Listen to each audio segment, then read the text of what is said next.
Hello readers and writers, I'm MJ and it's time for my June TBR.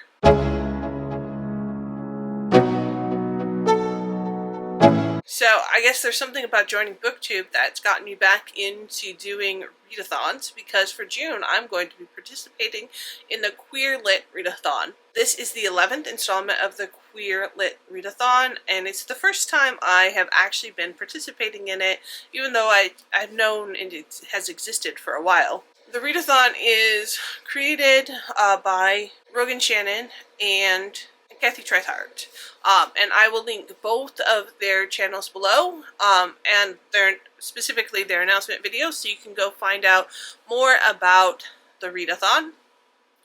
I'm not going to get into that except for to say that the Readathon is based off of a bingo board. And so the bingo board has prompts that you can try to fulfill to get a blackout or a bingo. Basically, the idea is just whatever, as long as you're reading more queer books. While that's not specifically something I have a problem with, I'm going to use this readathon to try and read some books that I've wanted to read for a while, as well as clear some LGBTQ books off of my TBR shelf. So the readathon itself is a month-long readathon. There's a total of 16 prompts, and how you use these prompts really depends upon you. I have doubled up on prompts. Every book I have fulfills at least 2 prompts, with one book fulfilling 3 prompts. And so I'm just going to kind of start at the top of the board and just kind of work my way through which book is fulfilling for that prompt. So for the first space, it's banned books, and so I looked through a list of banned books, and specifically I wanted to see what books were banned in California. And there's only one book that has been banned in California, and of course it's gay. And it's actually, this book is gay, and this is a book I have had on my radar for a while, so I'm going to go and pick this book up. The writer also has a sequel to this that is trans-based, so if I can find that, I might at least pick that up in addition to, or potentially read it this month. This book is not available through any of my library systems, so it's one I'm going to have to go and purchase.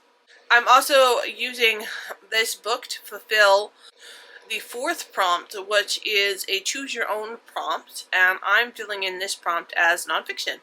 So this will be a banned book and a queer nonfiction book. So the next book is a group read, and there's actually 2 group reads available for the readathon. The first one is All Boys Aren't Blue. I do own this, and I have already read it. I will not be picking it up again for this readathon. It's a great book. I think everyone should read it, but the author does dead name his trans cousin, and I just can't read that again. So I do highly recommend that everyone read this book. I just can't pick it up a second time because of just that reason. And the second group read is Finna, and this is an amazing book that I recently read for the Trans Rights Readathon just a couple of months ago, and the sequel is on my TBR for May, so hopefully I've finished that before the end of the month. So since I just read this, I'm not going to be picking it up again. So both the group reads, I highly recommend you pick up either one of them, but I'm just not going to do this square. So the 3rd prompt is Trans Joy, and so for this prompt I am going to read a book that releases in June, so it's another one that I'm going to need to purchase. And it is called Page Boy, and it's by Paige Elliott, and it is his memoir.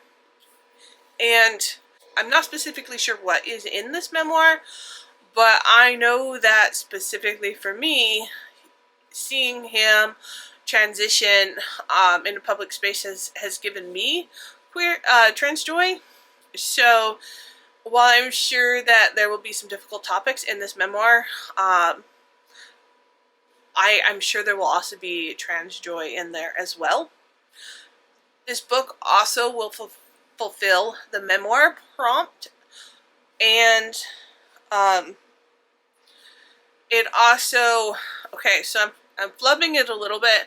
I'm also using it for a host rec prompt. So technically none of the hosts have read it because it hasn't been released yet. But when I was reading, when I was watching Kathy's TBR, she was overly enthusiastic about it and how excited it was to do it, and so I'm using that as a host rec because I really did try.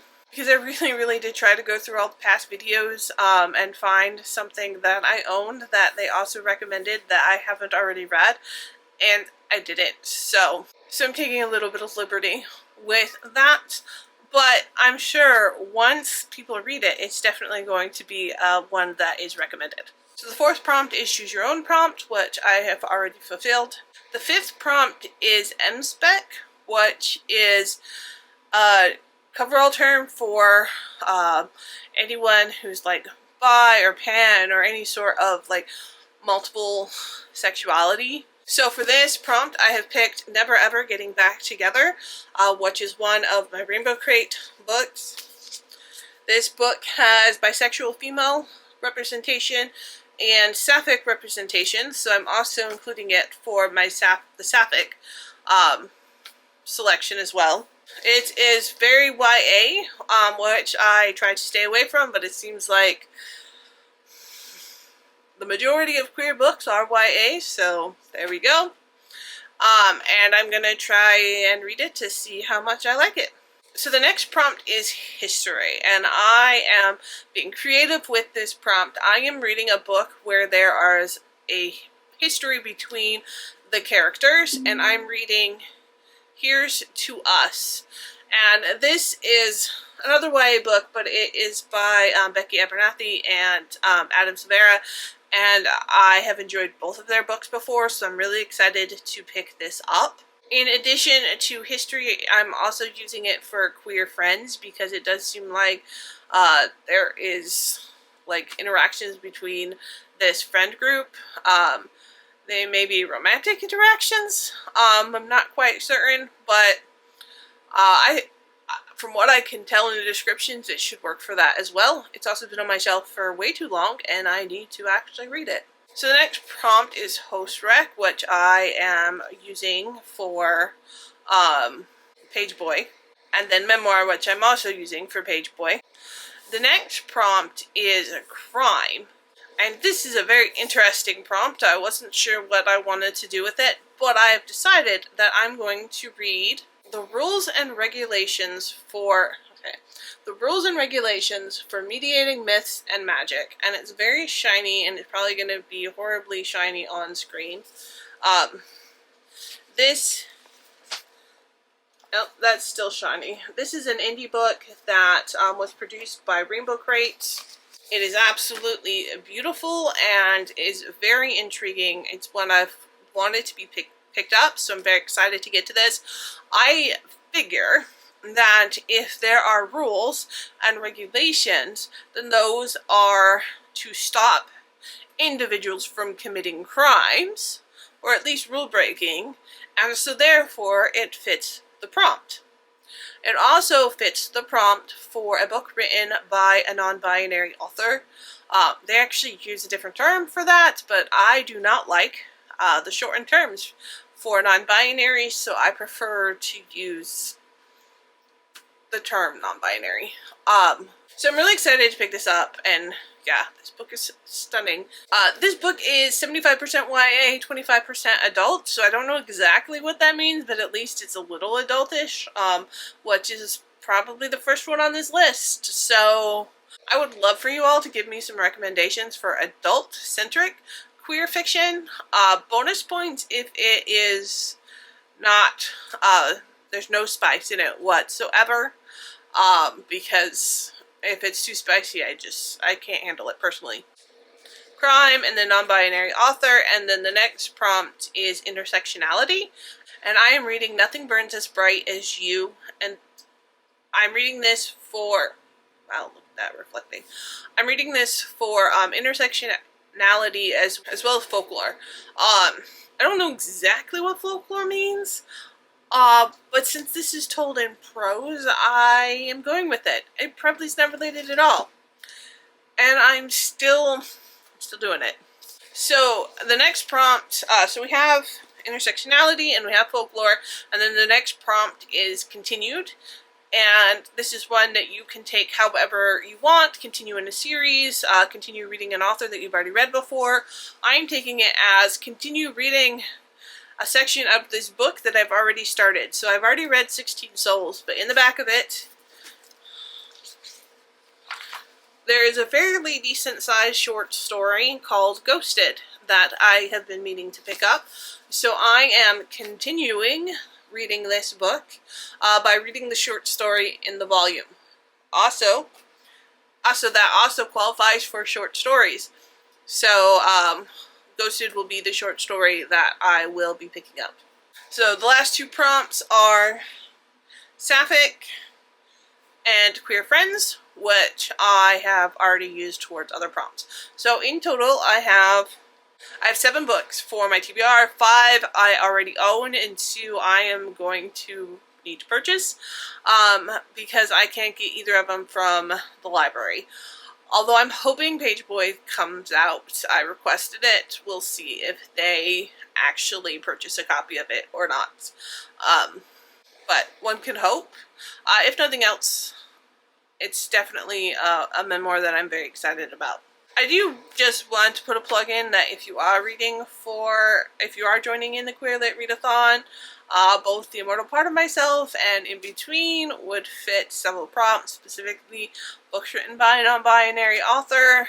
Technically, The Immortal Part of Myself is sapphic. It is a sapphic platonic relationship, not a sapphic romantic relationship. They would also both work for intersectionality because they both feature autistic main characters. And specifically, The Immortal Part of Myself, I say, would fit for trans joy, and since I wrote it, I think that qualifies because while Riley is definitely still figuring out her own genderqueerness, I think there is a sort of trans joy in having the freedom and ability in order to do so. So just you know, putting a plug in there that it's a great time to pick up The Immortal Part of Myself and In Between, and both of these books will be free over Memorial Day. So May 27th through May 31st, they are going on sale for free for the first time ever, the ebook version of them. So The Immortal Part of Myself is already on Kindle Unlimited, so you can get the ebook for free off of Amazon May 27th through the 31st. And In Between is available wherever ebooks are found, and it will also be free on the 27th through the 31st. And I'm doing this because it's my birthday and I want to celebrate with you all, but also it's In Between's 1-year anniversary, and so I decided to celebrate that. I'm actually putting both books on sale for free. So it's a great time to pick up the ebook copies of them and read them in time for the have them to read in time for the Queer Lit Readathon. So absolutely putting a plug in, but there you go. So this is my main TBR. If you've been following along on my channel, you also know that I have a fantasy and science fiction release, TBR, well, anticipated releases, books that I want to read, and I will also be reading all of those that I have been approved for an ARC, and will be vlogging those as I'm reading them, so expect that to also come out in June. And then I don't know what else I will be reading. I think this is probably a pretty big selection already. So I think those will be my TBR. So as always, keep writing, keep reading, and until next time.